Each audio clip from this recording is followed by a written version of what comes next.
모두 하나님 앞에 기도드리심으로 수요 예배를 하나님 앞에 드리겠습니다. 또한 너희가 이 시기를 알거니와 자다가 깰 때가 벌써 되었으니 이는 이제 우리의 구원이 처음 믿을 때보다 가까웠음이라. 밤이 깊고 낮이 가까웠으니 그러므로 우리가 어둠의 일을 벗고 빛의 갑옷을 입자. 아멘. 지금은 자다가 깰 때가 되었다고 말씀하시는 하나님 아버지, 하나님 아버지께서 교회를 새롭게 교육되어 진리로 거룩해지도록 성령으로 인도해 주신 은혜에 감사를 드립니다.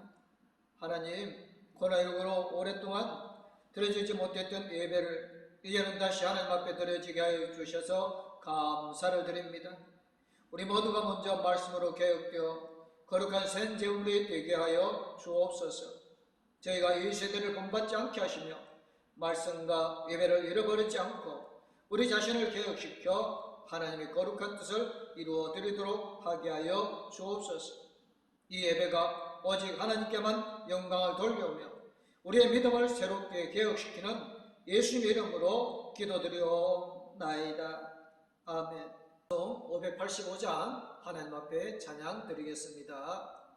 내 주는 강한 성이요 방비와 병기 되시니 그 환난에서 우리를 구하여 내시리로다. 예원수 마비들 이때도 힘을 써 모력과 권세로 무기를 삼으니 천하에 누가 당하랴. 내 힘 마르지할 때는 배울 수밖에 없도다. 힘 있는 장수 나와서 날 대신하여 싸우네. 이 장수 누군가? 주 예수 그리스도 만군의 주로다. 당할 자 누구랴? 반드시 이기리로다. 이 땅의 마귀들 끌어 우리를 삼키려 하나. 겁내지 말고 싸워라. 진리로 이기리로다. 진척과 재물과 명예와 생명을 다 빼앗긴 대로 진리는 살아서 그 나라 영원하리라.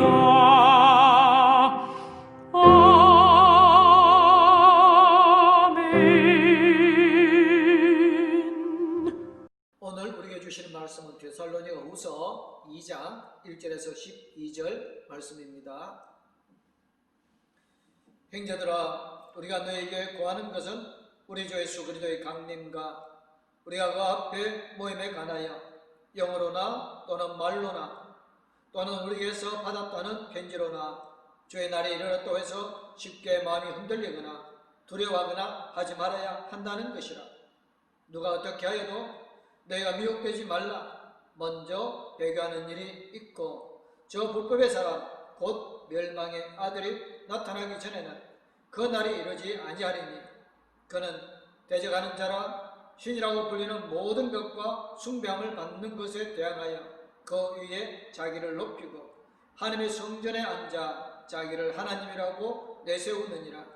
내가 너희와 함께 있을 때에 이 일을 너희에게 말한 것을 기억하지 못하느냐.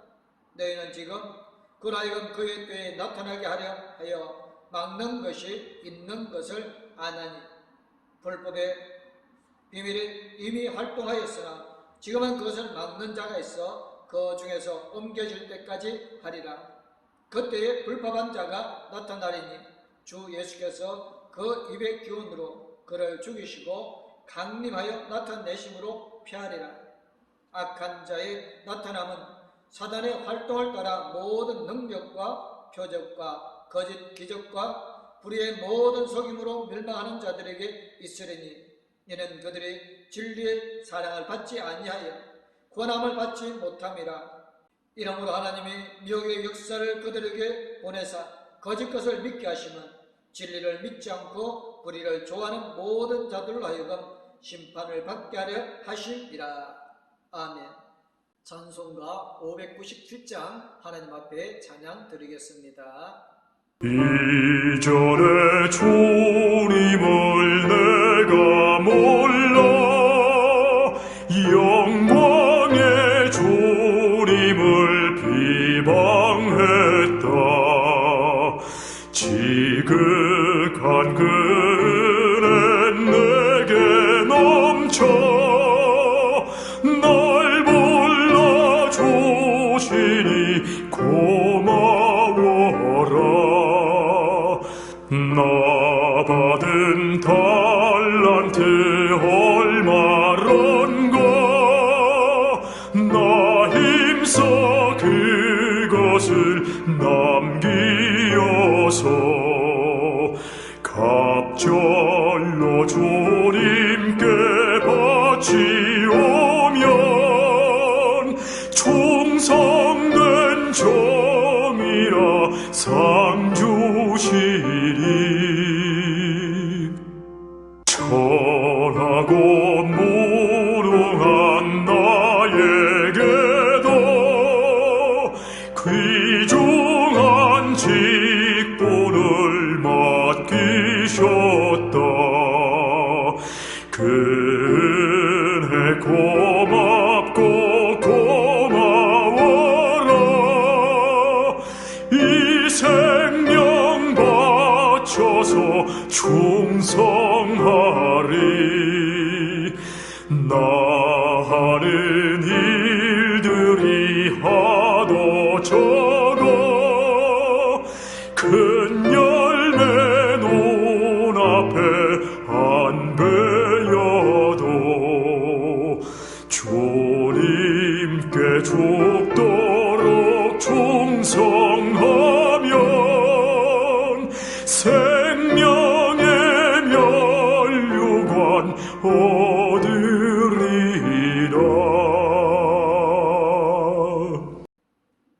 바울 사도는 데살로니가 교회에 두 번의 편지를 썼습니다. 첫 번째 편지인 데살로니가 전서에는 예수님의 재림에 대해 오해하고 있는 사람들을 위하여 썼습니다. 데살로니가 교회 성도들 중 어떤 사람은 친구가 죽었을 때 그 친구가 예수를 만나지 못할 것이라는 염려가 있었습니다.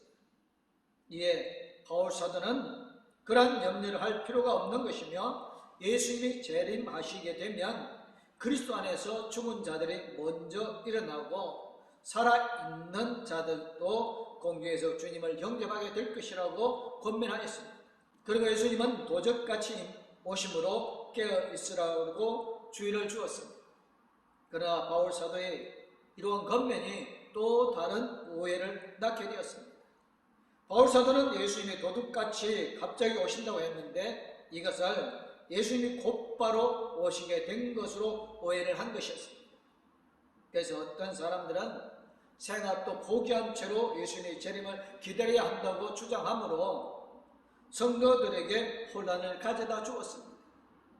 바울 사도는 이러한 오해를 바로잡기 위해 또 하나의 편지를 쓰게 되었는데 이 편지가 바로 데살로니가 후서입니다. 바울 사도는 오늘 성경을 통해서 예수님이 다시 오시는 날에 재림의 날인 주님의 날이 언제 이루어질지에 대해서 분명하게 말씀하고 있습니다. 1절 2절에 형제들아 우리가 너에게 구하는 것은 우리 주 예수 그리스도의 강림하심과 우리가 그 앞에 모임에 관하여 영어로나 또는 말로나 또는 우리에게서 받아가는 편지로나 주의 날이 이르렀다고 해서 쉽게 마음이 흔들리거나 두려워하지 말아야 한다는 것입니다. 바울 사도는 데살로니가 교회 성도들을 향해서 주님의 날이 이미 이르렀다고 생각해서는 안 된다고 말씀합니다. 그러니까 데살로니가 교회의 어떤 성도들은 예수님의 재림이 이미 다가왔다고 생각하여 마음이 흔들리거나 두려워하는 사람들이 있었습니다. 그러나 이것은 잘못된 것이었습니다. 성도들은 잘못된 정보를 접하여 신앙이 흔들렸던 것입니다. 그 잘못된 정보의 경로는 세 가지였습니다. 첫째는 영을 통해서입니다. 이것은 어떤 사람이 하나님의 영으로부터 예언을 받았다고 주장하는 사람들을 일컫는 말입니다. 당시 어떤 사람들은 하나님으로부터 계시를 받았다고 주장하면서 옳지 못한 진리를 전하는 사람들이 있었습니다. 그러나 누가 계시를 받았다고 주장한다고 그것을 다 믿어서는 안 되는 것입니다. 종종 거짓 선지자들은 하나님의 말씀을 미혹하기 위해 엉뚱한 것을 전하는 경우가 있습니다. 오늘날에도 어떤 사람들은 하나님으로부터 직통 계시를 받았다고 주장하면서 사람들을 미혹하고 경우가 있습니다. 그러나 이 모든 것들은 잘못된 것들입니다. 그가 아무리 대단한 것을 보고 체험했다 하더라도 우리에게는 하나님의 말씀 외에 믿을 계시가 없습니다. 계시는 성경 66권으로 충분합니다. 더 이상의 계시는 없습니다. 새로운 계시를 주장하는 사람은 이단이요 마귀의 앞잡이입니다. 둘째는 말을 통해서입니다. 이것은 잘못된 소문을 퍼뜨리는 것을 말합니다. 아마도 어떤 사람들은 바울 사도가 말했다고 하면서 잘못된 주장을 펼칠 것입니다. 바울 사도가 멀리 떨어져 있기 때문에 그 말을 확인할 길이 없으므로 거짓을 주장하는 사람들은 그것이 바울 사도가 한 말이라고 하면서 거짓을 전파하는 것이었습니다. 오늘 우리는 말을 조심해야 합니다. 말은 한 달이 건너가게 되어지면 바뀌게 되어졌습니다. 그러므로 그 사람이 직접 한 말이 아닌 이상 100% 믿어서는 안 됩니다. 셋째는 편지를 통해서입니다. 아마도 데살로니가 교회의 성도들은 바울의 편지 내용을 오해했을 수도 있고 또는 거짓 교사들이 자신의 주장을 펴기 위해서 바울이 쓴 서신이라고 주장했을 수도 있습니다. 아무튼 데살로니가 교회는 이러한 세 종류의 도구를 통해 예수님의 재림에 대한 내용의 오해가 있었습니다. 사도 바울은 이러한 오해를 바로잡으면서 예수님의 재림이 이미 이루어졌거나 곧바로 오는 것은 아니라고 말씀하고 있습니다.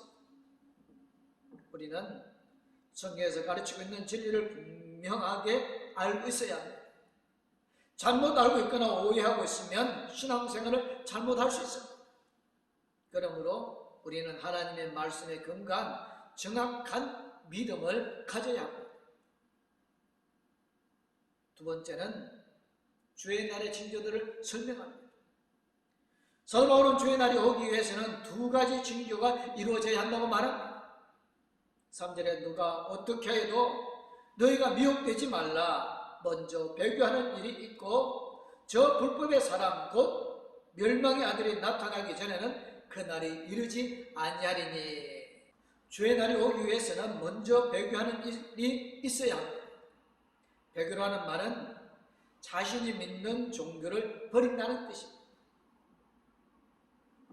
예수님의 재림이 일어나기 전에 이러한 일이 일어난다는 뜻입니다. 바울 사도가 이 말을 한 것은 예수님께서 이미 이것을 말씀하셨기 때문입니다. 마태복음 24장을 보면 마지막 때가 되면 거짓 선지자들이 나타나서 많은 사람을 미혹하게 된다고 예수님께서 말씀하고 있습니다. 한때 하나님을 섬기던 사람들이 거짓 선지자의 미혹에 받아 하나님을 섬기는 데서 돌아서서 그들을 따르게 될 것입니다. 이 일이 일어난 후에 주의 날이 오게 될 것입니다. 그런데 여기서 우리가 한 가지 짚고 넘어가야 할 사실은 예수님을 믿는 사람이 배교할 수 있는가 하는 문제입니다. 결론적으로 말씀을 드리면 예수님을 믿는 하나님의 자녀들은 배교할 수 없습니다. 배교하는 자들은 사실 예수를 믿지 않는 사람들입니다. 그들은 교회에서 활동하고 있지만 실제로는 거듭나지 못한 사람들입니다. 그러니까 그들은 겉으로는 하나님을 섬기는 척하고 있었지만 실제로는 구원받지 못한 사람들인 것입니다. 이러한 근거는 구원받은 하나님의 백성들은 그 구원을 잃어버릴 수 없기 때문입니다. 요한복음 10장 28절 29절을 보면 하나님 아버지께서 영생을 한번 주셨으면 결코 그 손에서 빼앗을 자가 없다고 약속하고 계십니다. 구원받은 하나님의 자녀들을 빼앗아갈 권세가 있는 자가 없다는 뜻입니다. 하나님께서 최고의 권세를 가지신 분이시므로 아무도 아버지 손에서 빼앗을 수가 없습니다. 그러나 우리의 눈에 보기에는 도중에 예수를 믿다가 배반하는 사람들이 있는데 그러면 그런 사람들은 어떻게 된 것이냐는 질문을 들을 수 있습니다. 도중에 예수님을 떠난 사람들은 실은 구원받은 사람이 아닙니다. 요한일서 2장 19절에 그들 우리에게서 나갔으나 우리에게 속한지 아니하였나니 만일 우리에게 속하였더라면 우리와 함께 가였으려니와 그들이 나간 것은 다 우리에게 속하지 아니함을 나타내려 함이니라고 말씀하고 있습니다. 그러니까 배교한 사람들은 처음부터 예수님께 속하지 않은 사람들입니다. 그들은 잠시 하나님을 믿는 척 했지만 결국 미혹을 받고 예수 그리스도를 떠나게 된 사람들입니다. 바울 사도는 주의 날이 오기 전에 이러한 배교의 일이 먼저 일어나게 될 것이라고 경고하고 있습니다. 두 번째는 불법의 사람들의 등장입니다. 3절 누가 어떻게 해도 너희가 미혹되지 말라. 먼저 배교하는 일이 있고 저 불법의 사람 곧 멸망의 아들이 나타나기 전에는 그날이 이르지 아니하리니. 불법의 사람은 다른 말로 하면 멸망의 아들입니다. 불법의 사람이라는 말은 하나님의 말씀을 듣지 않고 자신의 마음대로 하는 사람을 가리킵니다. 멸망의 아들이라는 말은 이 사람은 결국 멸망하게 될 것을 의미합니다. 바울 사도는 이 불법의 사람이 누구이며 운명이 어떻게 될 것인가에 대해 자세히 설명하고 있습니다. 먼저 이 불법의 사람은 분명한 인격체입니다. 이 존재는 하나님을 대적하면서 사단의 일을 행하는 사람입니다. 그는 하나님처럼 높아지려는 마음을 가지고 있는 교만한 존재입니다. 이 불법의 사람은 지정의를 가지고서 분명하게 자신을 드러내게 됩니다. 하지만 결국 주 예수 그리스도의 멸망을 당하게 될 것입니다. 둘째로는 이 불법의 사람은 스스로 숭배의 대상이 됩니다. 4절에 그는 대적하는 자라 신이라 불리는 모든 것과 숭배를 받는 것에 대항하여 그 위에 자기를 높이고 하나님의 성전에 앉아 자기를 하나님이라고 내세우느니라. 이 불법의 사람은 스스로 신이라고 부릅니다. 그는 많은 사람들로부터 숭배를 받게 될 것입니다. 그래 결국 자신을 하나님이라고 내세우게 되어 있습니다. 아마도 이 사람은 대중들로부터 그 인기를 받는 사람임에 틀림없습니다. 주변 사람들이 그를 높이고 하나님의 자리에까지 올려주기 때문에 그렇습니다. 불법의 사람은 겉으로 볼 때는 많은 사람들로부터 인정을 받고 지지를 받게 될 것입니다. 그러나 그의 실체는 하나님을 대적하는 악한 사람이며 멸망의 아들입니다. 하나님 외에 반드시 심판받게 될 것입니다. 세 번째, 이 불법의 사람은 많은 능력을 행함으로 사람들을 속입니다. 9절에 악한 자의 나타남은 사탄의 활동을 따라 모든 능력과 표적과 거짓 기적과라고 말합니다. 이 불법의 사람은 사탄의 활동을 따라서 능력을 행하고 표적을 행하며 거짓 기적을 행합니다. 우리는 기적을 조심해야 합니다. 오늘날 많은 사람들이 기적을 바라보고 능력을 체험하기를 원합니다. 그러나 하나님뿐 아니라 사탄도 능력과 기적을 행할 수 있음을 알아야 합니다. 능력이 나타나는 것은 모두 다 하나님이 일하는 것이 아닙니다. 악한 사탄도 일하기 때문입니다. 우리는 이 모든 것을 분별해야 합니다. 우리가 영적으로 분별하지 못하면 사단의 일에 속게 되어집니다. 그렇다면 왜 불법의 사람은 능력을 통하여 사람들을 속입니까?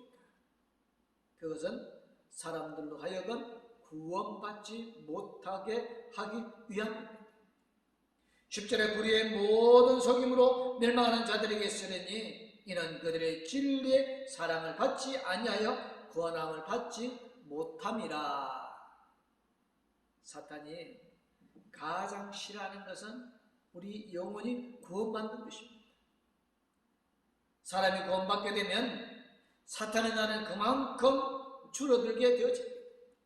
사탄은 모든 사람을 미혹하여 자신과 함께 영원한 지옥으로 끌고 가기를 원하는데 사람들이 복음을 듣고 구원을 받아버리면 자신의 영역과 영향력이 그만큼 줄어들기 때문에 그렇습니다. 그래서 구원받는 것을 가장 싫어합니다. 이를 위해 사탄은 하나님의 흉내를 내는 것입니다. 온갖 기적과 능력을 행함으로 사람들 하여금 하나님이라고 믿게 만드는 것입니다.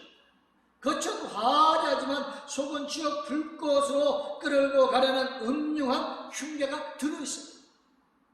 그러나 안타깝게도 이러한 속임에 빠져드는 사람이 있습니다. 11절 12절에 이러므로 하나님이 묘의 역사를 그들에게 보내사 거짓 것을 믿게 하심은 진리를 믿지 않고 불의를 좋아하는 모든 자들 하여금 심판을 받게 하려 하심이라. 사단이 쳐놓은 그물에 걸려든 사람이 있습니다. 어떤 사람은 능력을 행하는 것을 보고 하나님인 줄을 알고 거짓 것을 믿게 됩니다. 참으로 안타까운 사실입니다. 요즘에 우리 주위를 돌려보면 이러한 거짓 것들에 속아 넘어가는 사람들이 많이 있습니다. 분명히 교회에서 함께 신앙생활을 했는데 어느 날 엉뚱한 이단에 빠져서 교회를 버리고 가정을 버리고 직장을 버리고 교주를 따라 나서게 됩니다. 왜 이런 일들이 일어나게 될까요? 불법의 사람이 사탄의 능력으로 사람을 미혹하기 때문에 그렇습니다. 그렇다면 어떻게 해야 우리가 이러한 이단에 빠지지 않을 수 있습니까? 매우 간단합니다. 예수 그리스도를 마음에 굳게 믿으면 됩니다. 악한 사단은 결국 예수님을 부인하게 만듭니다. 왜냐하면 복음의 핵심은 예수 그리스도의 십자가와 부활이기 때문입니다. 우리가 예수님의 십자가와 부활을 굳게 믿고 있으면 어떤 이단에도 빠지지 않게 되어집니다. 요한복음 1장 31절에 이렇게 말씀합니다. 오직 이것을 기록하면 너희로 예수께서 하나님의 아들 그리스도이심을 믿게 하려 하며 또 너희로 믿고 그 이름을 힘입어 생명을 얻게 하려 함이니라.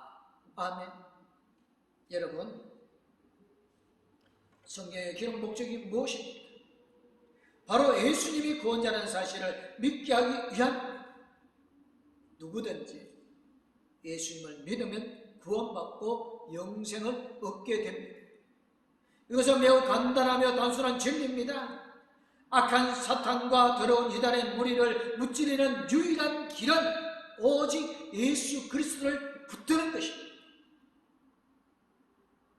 이 불법의 사람은 예수님이 재림시에 멸망당하게 되어집니다. 8절에 그때에 불법한 자가 나타나리니 주 예수께서 그 입의 기운으로 그를 죽이시고 강림하여 나타나심을 폐하시리라. 불법의 사람이 아무리 능력으로 사람을 속이고 미혹하지만 결국 우리 주님의 손에 의해 멸망당하게 됩니다. 따라서 우리는 불법의 사람을 두려워할 이유가 없습니다. 우리 주님께서 심판하시기 때문입니다. 우리 그리스도인은 구원에 대한 확신을 가지고 있을 뿐 아니라 승리에 대한 확신도 가지고 있어야 합니다. 우리의 구원은 주님의 은혜로 주어졌습니다. 우리의 승리 역시 주님의 능력으로 이루어질 줄 믿습니다. 우리가 행하는 것은 없습니다. 주님께서 모든 것을 다 하실 것입니다. 그러므로 우리는 주 안에서 평안하게 안식하며 승리를 누리게 되어집니다. 사도 바울은 주님의 날을 갑자기 오는 것이 아니라 이처럼 배교하는 일이 먼저 일어나고 또 불법의 사람이 활동한 이후에 오기 때문에 우리가 이 날에 대해 염려하거나 두려워할 것이 없다고 교훈하고 계십니다. 그리고 이 과정에서 불법의 사람의 활동을 막는 자가 있음을 우리에게 알려주고 계십니다. 사도 바울은 막는 자에 대해서도 말씀하셨습니다. 6절 7절에 너희는 지금 그러하여금 그의 때에 나타나게 하려 하여 막는 것이 있는 것을 아나니 불법의 비밀이 이미 활동하였으나 그것은 막는 자가 있어 그 중에서 옮겨질 때까지 하리라. 아멘. 마지막 주님의 때가 오면 반드시 불법의 사람이 활동하여 많은 사람을 미혹하게 되지만 이 일을 막는 자가 있어서 성도들을 보호하고 하나님의 때에 맞추는 자가 있다는 것입니다. 이 불법의 사람을 막는 자는 과연 누구일까요? 불법의 사람을 그 능력이 매우 강합니다. 하나님이 행하실 수 있는 능력과 기적을 행하기도 합니다. 따라서 이것을 막으려면 불법의 사람보다 더 강한 능력을 가지고 있어야 합니다. 그렇다면 사탄의 권세를 이길 수 있는 능력을 가진 존재는 누구일까요? 바로 성령 하나님이십니다. 주님의 재림의 때를 도전하시며 사탄의 세력을 제어할 수 있는 분은 오직 성령 하나님밖에 없습니다. 성령님은 예수님의 재림의 때를 보이지 않게 조절하시면서 하나님의 자를 보호하시며 악한 세력을 제어하십니다. 성령님은 우리가 예수 그리스도의 복음을 듣고 구원받게 하셨고 이제는 구원받은 우리를 보호하시면서 하나님의 나라를 이루어 가시는 삼위일체 하나님 중 한 분이십니다. 이제 데살로니가 교회 성도들은 예수님의 재림에 대해 염려하거나 두려워할 이유가 전혀 없습니다. 성령께서 이 모든 것을 주관하시기 때문입니다. 오늘 성경은 주의 날에 대해 교훈합니다. 마지막 예수님의 재림의 날이 다가오게 되면 사탄이 분명하게 활개를 칠 것입니다. 많은 사람들을 미혹하여 자신의 영향을 끌어오려고 할 것입니다. 그 일을 하는 사람은 바로 불법의 사람이며 멸망의 아들입니다. 그러나 우리는 사탄이 이러한 일을 하는 것에 대해 두려워할 이유가 없습니다. 우리는 이미 하나님의 자녀이기 때문입니다. 그리고 성령 하나님께서 이 모든 것을 주관하시면서 이끌어 가시기 때문입니다. 하지만 우리가 안일하게 있어서는 안 됩니다. 사탄 아직 구원받지 못한 사람들을 계속해서 미혹하기 때문입니다. 우리가 해야 할 일은 계속적으로 주님의 복음을 전하는 길입니다. 예수 그리스도의 십자가의 복음은 잃어버린 영혼에게 안전지대와 같습니다. 복음 안으로 들어오게 되면 사탄과 죄의 권세로부터 구원을 얻게 됩니다. 예수님만이 유일한 구원의 길입니다. 우리는 이 사실을 늘 해됨으로 죄와 사탄에게 끌려가는 영혼들을 구원해내야 할 줄로 믿습니다. 우리 봉독교회 모든 성도님 멸망의 길에서 돌아서서 생명의 길로 나아갈 수 있는 지혜로운 모든 성도님들 되어주시기를 주님의 이름으로 축원합니다. 아멘. 은혜와 사랑, 기쁨, 소망을 더해주신 하나님, 우리 걸어가는 길이 생명의 길이요 구원의 길이 되어지게 하여 주시옵소서. 멸망의 길을 걸어가는 영혼 한 영혼도 없도록 성령 하나님께서 봉독교회 모든 성도의 삶을 지켜주시고 인도하여 주옵소서. 봉독교회 성도들을 통하여서 이 땅에 그리스도의 복음이 전파되어 저 지옥을 가는 영혼들이 구원의 길로 생명의 길로 돌아오게 하여 주실 줄 믿사옵고, 죄와 사망에서 건져 구원하여 주신 우리 주 예수 그리스도의 이름으로 기도드리옵나이다. 아멘.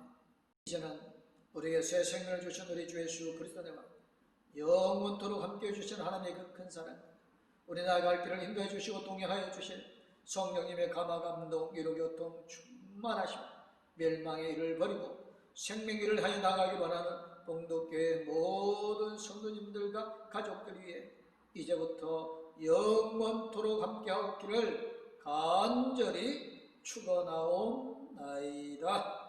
아멘.